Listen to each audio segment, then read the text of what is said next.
கெட்டிமேளம் சீரியலில் தியாவை பரிசோதனை செய்த டாக்டர் என்னாச்சு எப்படி ஆச்சுன்னு விசாரிக்க தியாவின் பாட்டி ஆக்சிடெண்ட் ஆனதை பற்றி சொல்கிறாள். அதையடுத்து சில டெஸ்ட்டுகளை எடுத்த பிறகு டாக்டர் இது எல்லாத்தையும் க்யூர் செஞ்சிடலாம்னு சொல்கிறார். அதற்கு தியாவின் பாட்டி இதுக்கு எவ்வளவு செலவாகும்னு கேட்க டாக்டர் 5 லட்சம் முதல் 6 லட்சம் வரை செலவாகும்னு சொல்கிறார். பணத்திற்கு என்ன செய்வது என்று யோசிக்கும் துளசி அங்கிருந்து கிளம்பி வருகிறார். மறுபக்கம் மகேஷ் அஞ்சலிக்கு ஃபோன் செய்து பேசுகிறார். பிறகு துளசி, தியா மற்றும் அம்மா லட்சுமியுடன் கோவிலுக்கு வருகிறாள்.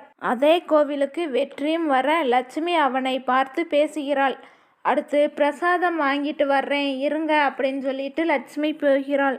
துளசி வெற்றியை பார்த்து இங்கேயும் ஃபாலோ பண்ணி வந்துட்டீங்களா, தயவு செய்து இங்கேருந்து போயிடுங்கன்னு கோபமாக பேசுகிறாள். அதை கேட்ட வெற்றி அங்கிருந்து வருத்தத்துடன் கிளம்புகிறார். திரும்பி வந்த லட்சுமி வெற்றி எங்கேன்னு துளசியை பார்த்து கேட்க துளசி அவர் முக்கியமான வேலை இருப்பதாக சொல்லிட்டு கிளம்பி விட்டதாக சொல்கிறாள். மறுபக்கம் மகேஷ் அஞ்சலிக்கு ஒரு gift பாக்ஸ் வாங்கிட்டு வர்றான்.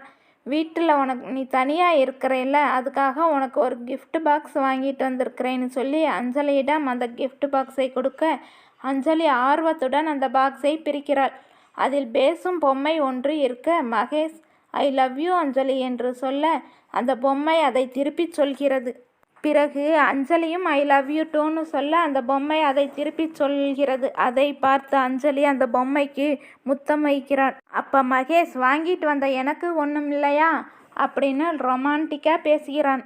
பிறகு கோவிலுக்கு வெளியில் ரேவதி தனது அம்மாவுடன் கோவிலுக்கு போயிட்டு வர கடையில் இருந்த சின்ன பையன் என்ன அதே வேண்டுதலா என்று கேட்கிறான். ரேவதியின் அம்மா ரேவதி கல்யாணம் பற்றி வேண்டிக்கிட்டதாக சொல்ல ரேவதி முதலில் உங்களுக்கு கண் பார்வை தெரியணும், அதுக்காக ஆப்ரேஷன் தான் ஃபஸ்ட்டு பண்ணணும்னு சொல்கிறாள். பிறகு துளசி வீட்டில் தியாவின் மருத்துவ செலவு பற்றி சொல்ல அண்ணன்கள் 2 பேரும் இதெல்லாம் தேவையில்லாத செலவுன்னு சொல்ல பாட்டி என்னிடம் கொஞ்சம் பணம் இருக்குது அதை தர்றேன்னு சொல்கிறாள். பாலமுருகன் ஓனரிடம் கேட்டு பணம் வாங்கி வருவதாக சொல்கிறான். சிவராம் தியா மருத்துவ செலவை நானே பார்த்து கொள்கிறேன் என்று சொல்லிவிடுகிறான். கோவிலுக்கு வெளியே வெற்றி சோகமாக இருக்க அங்கு வந்த அண்ணி மீனாட்சி நடந்த விஷயத்தை கேட்கிறார்.